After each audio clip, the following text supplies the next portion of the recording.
Fan দেখে চুপ করেছে, ওপরে ফ্যান ঘুরছে। না না, ওগুলো কে করে? এই যে, এই যে বাবা। Hello friend, good morning. কেমন আছো সবাই? আশা করছি সবাই ভালো আছো, সুস্থ আছো। আজকে এখন ব্লগটা শুরু করলাম, 10টা বেজে গেছে জানো তো। আর এই যে আমার বাবা এখনো শুয়ে আছে, ওঠেনি। মানে উঠেছে, উঠার পরে ও সকালবেলায় পটি করেছে, পরিষ্কার করে দিয়েছি। তারপরে যে ভিটামিন D3 ওষুধটা দিতে হয় সেটা খেয়েছে। খেয়ে শুয়ে তো আছে কিন্তু থেকে থেকে উঠে পড়ছে। তো যাই হোক, শুরু করলাম নতুন ভিডিও। নতুন ভিজিট করে থাকলে অবশ্যই একটা লাইক করো, কমেন্ট করো, আর চ্যানেলকে সাবস্ক্রাইব করে নিও। আর তোমাদের দিদির কিন্তু তোমাদের ভালোবাসা অনেক অনেক দরকার। তো এই যে আমার মা এখন সকালবেলা টিফিন বানাচ্ছে। এখানে হবে রুটি কি পরোটা আমি জানি না। তো এই যে হচ্ছে।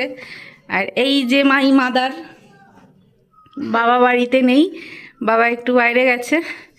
তো মা এখানে সকালে এখন জানো তো কটা বাজে? 10:30।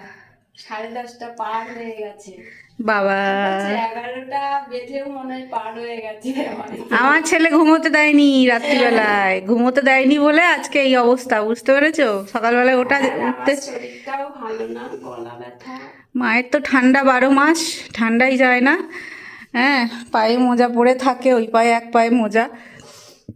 তো এই হচ্ছে ব্যাপার। মা এখন রুটিটা বানাক, তারপরে খাবো, চা খাবো। আর এখানে দেখো, আমাদের ওখানে হরিনাম হয়েছিল, হরিনামে মালসা ভোগ দেওয়া হয়েছিল আমাদের বাবার নামে। তারপরে হচ্ছে ওর ওজনে বাতাসা ছড়ানো হয়েছিল। তো সেই জন্য এই যে ঠাকুরের ভোগ সকালবেলায় দেখে নাও, এই যে মালসা ভোগ ঠাকুরের। তো আমার শাশুড়ি পাঠিয়ে দিয়েছে এখানে, তোমাদের দাদা দিয়ে গেল সকালবেলায়, আর তার ছেলেকে দেখে গেল। মেনলি তার ছেলেকে দেখাই উদ্দেশ্য ছিল, নালে এটা তো খারাপও হয়ে যেত, ওই জন্য নিয়ে এসছে। আর এই মালসা ভোগ খেতে কার কার ভাল লাগে কমেন্ট করো তো। খুব ভাল লাগে বলো এই মালসা ভোগ, এই মানে খই ফই সেই চিড়ে ফিরে দিয়ে কি করে। তো আমি একটুখানি খেয়েছি, মুখে দিয়েছি, পরে খাবে মা। আর এখানে মা হচ্ছে রুটিটা করুক, রুটি করবে কি করবে। না না, ফ্রিজে রাখতে হবে না, ও খেয়ে নিলেই হবে। হ্যাঁ, হুম। আর আমাদের বাবা তো ঘুমোচ্ছে, ও ঘুমোচ্ছে না, হাত পা নাড়ছে। আর ওই জানলাটা দিয়ে হালকা হাওয়া আসছে, ওই জন্য টুপি পরিয়ে দিয়েছিলাম, তা দেখছি যে মাথা পুরো ঘেমে যাচ্ছে, ওই জন্য আবার টুপিটা আমি খুলে দিলাম। চা, সাথে হচ্ছে পরোটা। একটাই খাচ্ছি, ডাক্তার বলেছে ওজন কমাতে।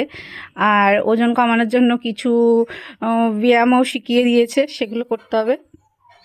তো এই যে এই জন্য একটাই খাচ্ছি। তো মা একটুখানি হালকা তেল দিয়েই করে দিয়েছে।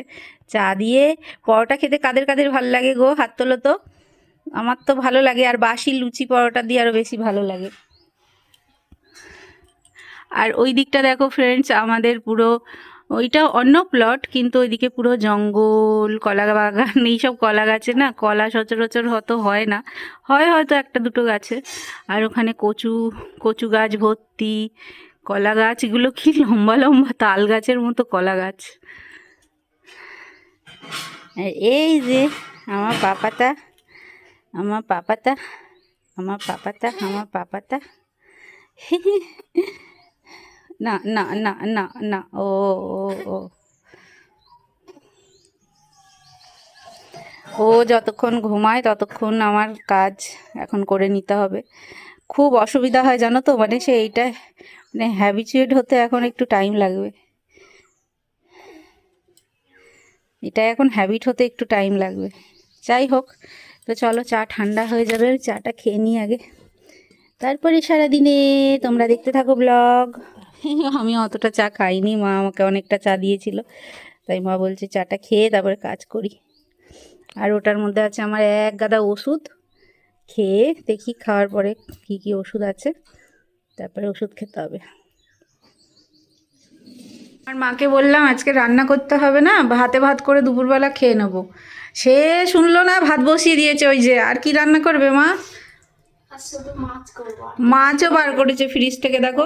যা, ও তো মাছটাই দিয়ে যেতে ভুলে গেল, কি জ্বালা বলো তো। ফ্রিজেও আছে। কালকে তাহলে বলবো দিয়ে যেতে, আমার মাছটা তো দিয়ে যেতে হবে। শুধু ওই একটু ঢেলা মাছ, একটু ওর আলু টালু খাওয়া চলবে না, এই জন্য একটু বেগুন দিয়ে ওই করবো। আর কালকের একটু ডাল আছে, চচ্চড়ি আছে, অনেকটা চচ্চড়ি করেছিলাম, ফ্রিজে আছে, দেখি ওগুলো দিয়ে চালিয়ে দেব। তো এই হচ্ছে ব্যাপার, মা হচ্ছে এইরকম, মা প্রথমে বলে হ্যাঁ, তারপরে হচ্ছে দেখি আবার নিজের মতো নিজে করতে শুরু করে দেয়। না না, একটু সিম সিদ্ধ আলু সিদ্ধ নতুন আলু আমারও খেতে ইচ্ছা করে। আমি সিম ভাতে সেদিন ভালো খাইনি, আমি একদিন দিয়েছিলাম সিম ভাতে, গরম গরম ভাতে, কিন্তু সিম ভাতেটা আমি ভালো খাইনি। ঘি দিয়ে নতুন আলু, নতুন আলু দিয়ে ঘি দিয়ে ভাতে ভালো লাগে, আমি ভাবলাম ডাল ভাতে আলু ভাতে ঘি ভাত ঘি আসলে দিয়ে। কি বলতো, আগের জিনিসের একটা না টেস্ট ছিল, এখন আর কোনো জিনিস আর টেস্ট নেই, ভালো লাগে না। তো মা এখন মাছ ভাত রান্না করছে, করুক, আমি পরে স্নান করব।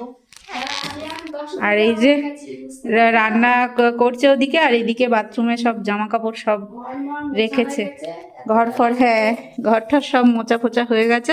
দেখেছো কি চিৎকার করছে চান করার সময়? চিৎকার শুনতে পাচ্ছ তোমরা? শুনতে পাওনি চিৎকার?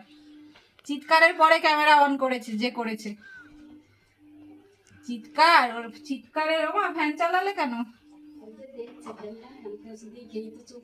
ও ফ্যান দেখে চুপ করেছে, ওপরে ফ্যান ঘুরছে সেটা দেখে চুপ করেছে। কি ঘুরছে রে বাবা?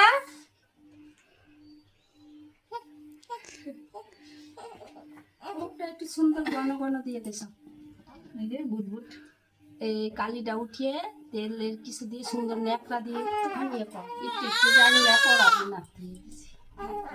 না না, ওগুলো কে করে? এই যে, এই তো এই তো এই তো এই তো এই যে আমার পাপার স্নান হয়ে গেছে, আমার পাপা আজকে লাল বাবু হয়ে গেছে। না ওই যে ওই যে ওই যে ওই যে ওই যে ওই যে কি ঘুরছে দেখ বাবা ওপরে। হাঁচো, মাথা খারাপ করে দিচ্ছে, ফ্যানটাকে চালালে কেন মা গো? দাঁড়া দাঁড়া, ফ্যানটা বন্ধ করি, ফ্যানটা বন্ধ করি, দাঁড়া, ঠান্ডা লেগে যাবে। এই যে বাবা, চলো স্নান হয়ে গেছে, ফ্যানটা দেখছে, স্নান হয়ে গেছে, স্নান করে নিয়েছি, আর আমার ছেলে এখন ঘুমোচ্ছে, আর মা এই যে ভাত বেড়েছে, এখন আমরা ভাত খাবো। আর আজকে শুধু মাছ আর ভাত করেছে, বাবা নেই, বাবা একটু গেছে বাইরে, ওই জন্য মা আজকে, মাকে তো বলেছিলাম ভাতে ভাতই করতে, মা ভাতে ভাত করেনি, মা করেছে মাছ ভাত। তো চলো সেটাই খাবো। এই যে, আর ওই শাকটা হচ্ছে কালকের ছিল, হ্যাঁ এটা আজকে করেনি মা, খালি মাছই করেছে। আমার বোতলটা কোথায় রাখলাম গো মা? চলো দুজনে এবার খেয়ে নিই। হ্যাঁ, সে উঠে পড়লে তারপরে আবার ট্যাঁ ট্যাঁ ট্যাঁ ট্যাঁ করবে, হবে আরেক জ্বালা। দাও, ইচ্ছে হলে খাবো, চলো খেয়ে নিই। আবার আসন দিয়েছে, আমার কি গরম লাগছে, গরমে মরে যাচ্ছি, আবার আসন পেতে দিয়েছে। হঠাৎ করে ছাদে এসে আমি তো পুরো অবাক হয়ে গেছি। ওই যে বলতে পারো চক্ষু চড়ক গাছে উঠে গেছে, যে এরকমটা অনেক দিন পর দেখতে পাচ্ছি আমি। কি দেখতে পাচ্ছি? এই যে দেখো জঙ্গলে দুটো আম গাছ, সেই আম গাছে পাতা দেখতে পাচ্ছ তোমরা? পুরো আমের বোল ভর্তি, মানে এবার এত আম হবে যে কি বলবো। আর তার সাথে সাথে ঝড় বৃষ্টিটাও প্রচণ্ড হবে। সেই যে গো আমাদের ঘরের পেছনের বাগানটা, তো এই বাগানে এত আম হবে বলো। তো ফ্রেন্ডস, ছাদে এসেছি এই যে জামা কাপড়গুলো তুলতে, আমার বাবার পুচকু পুচকু জামা, এগুলো তুলবো, তারপরে ঘরে যাব, তারপরে ঘুমোবো, একটুখানি শোবো, কারণ সারা রাত তো ঘুম হয় না, আর এখন আমার ছেলে যেহেতু ঘুমোচ্ছে সেই জন্য একটু ঘুমোবো। তো চলো জামা কাপড়গুলো তাড়াতাড়ি তুলে নিচে যাই, মা খাচ্ছে এখনও, মা বলছে আমি গিয়ে ছাদ থেকে জামা কাপড় নিয়ে আসবো, আমি বললাম না তোমাকে যেতে হবে না, আমি যাচ্ছি, আমি গিয়ে ছাদ থেকে জামা কাপড়গুলো নিয়ে আসি, কারণ মা আবার আসবে, মাই তো সব কিছু করছে, আমার যেটা দেখে খুবই কষ্ট হয়, কিন্তু কি করব বলো, আমিও কিছু করতে পারছি না, এই হচ্ছে পরিস্থিতি। তো তাকাতে পারছি না, রোদ সেরকম যে করা আছে তা নয়, হালকা রোদই আছে, কিন্তু তাও। তো আমার বাবার পুচকু পুচকু জামা কাঁথা সব রয়েছে, এগুলো ওখানে আছে, চলো তুলে নিয়ে নিচে পালাই, না হলে আবার সে উঠে পড়বে, আর উঠে পড়লেই হচ্ছে চিৎকার করবে সে খাওয়ার জন্য। কিন্তু ভালো লাগছে, হালকা রোদ তো বেশ ভালো লাগছে, কিন্তু ভালো লাগলে হবে না, চলো নিচে যাই, তুলে নিয়ে নিচে পালাই। গুড নাইট ফ্রেন্ডস, দেখো রাত্রিবেলায় মা বিছানা করছে নিচে, আমি আর আমার এই যে পুচু ছেলে ছোবো খাটে, আর এই যে বিছানা করছে নিচে মা। তো বিছানাটা করে নিক, তারপরে হচ্ছে আমরা শোবো, অনেক রাত হয়ে গেছে। তোমাদের দাদা এসে খেয়ে চলে গেছে আর আমি ক্যামেরা অন করতেই ভুলে গেছি জানো। তো এই যে মা এখন বিছানা করছে।